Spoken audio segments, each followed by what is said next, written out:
भूतिया हवेली का रहस्य। गांव के बाहर एक पुरानी हवेली थी जिसे लोग भूतिया हवेली कहते थे कि वहां जाने वाला कभी लौट कर नहीं आता।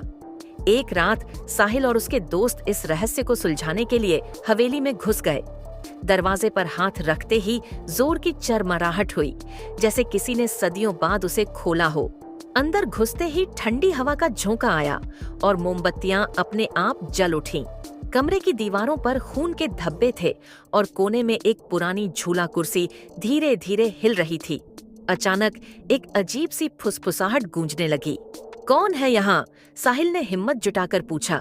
तभी एक दरवाजा अपने आप खुला और भीतर से सफेद कपड़ों में लिपटी एक परछाई बाहर आई। उसकी आंखें अंधेरे में चमक रही थीं। सभी के पैरों तले जमीन खिसक गई। वे दरवाजे की ओर भागे, लेकिन दरवाजा बंद हो चुका था। तभी एक डरावनी हंसी गूंजी। अब कोई नहीं बच सकता। साहिल ने दीवार पर एक तस्वीर देखी। उसमें वही भूतनी थी, लेकिन जिंदा। तभी हवा में उंगलियों की ठंडक महसूस हुई और साहिल जमीन पर गिर पड़ा। उसके दोस्त चीखते हुए भागने लगे। किसी तरह उन्होंने खिड़की तोड़ी और बाहर कूद गए।